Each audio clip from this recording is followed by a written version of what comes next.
The play Oslo, currently at the Repretory Theater of St. Louis, can confuse you at times. It tells the tale of the secret negotiations between Israelis and Palestinians that took place in the Norwegian capital, Oslo, in 1993. Such negotiations inevitably confuse outsiders who are not rooted in the details of previous such attempts and in the many points on which the two parties disagree. Plus, disagreements arise within each of the parties. How much can they give up in the negotiations? What's most important? Who can you trust? In addition, in the production of Oslo, apparently at playwright J.T. Rogers' request, several of the actors play multiple roles. They do make clear distinctions, but often a character's appearance is so brief, thrown onto a stage full of others, and his role so sketchy, that I sometimes found little to help me identify and differentiate each character. The variety of accents doesn't always help either. Some Norwegians spoke with Norse-inflected speech, some with less, some with none. The same with the Israelis and the Palestinians. I'm not sure all of these problems can be avoided, given the complex nature of the subject.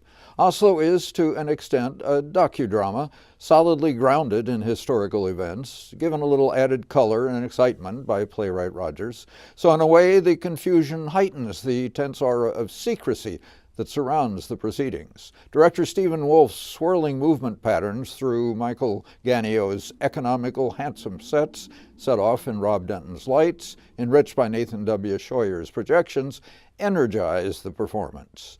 A Norwegian couple, Mona Juel and Terje Rød Larsen, have made the negotiations happen and keep them going while filling in the audience with needed information.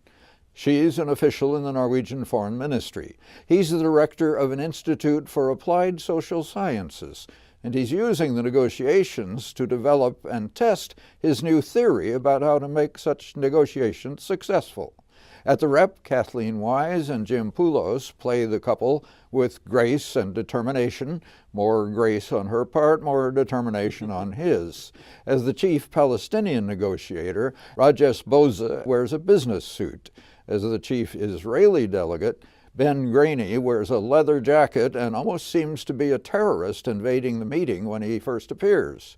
Both can be explosive and intense, both indulge in humor. Amro Salama, as the Palestinian finance minister, warms from icy to relaxed. John Rensenhouse's economics professor provides support on the Israeli side. He doubles briefly as Shimon Peres. Also doubling are Michelle Hand, especially charming as the hostess at a ski lodge where some negotiations are held, Jonathan Gillard Daly, Michael James Reed, Chauncey Kingsford Tanguay, Jeffrey Cummings, Jack Thelling, and Tom Wetherington. Filling in smaller single roles are Jerry Vogel and Jim Shankman. Dorothy Marshall Inglis designed costumes and Fitzpatrick the sound. Oslo places fascinating diplomatic and psychological jousting alongside James Bond spy secrecy. It does, and it was a fine example of why Steve Wolf was such a fine director all these years. Yes, true.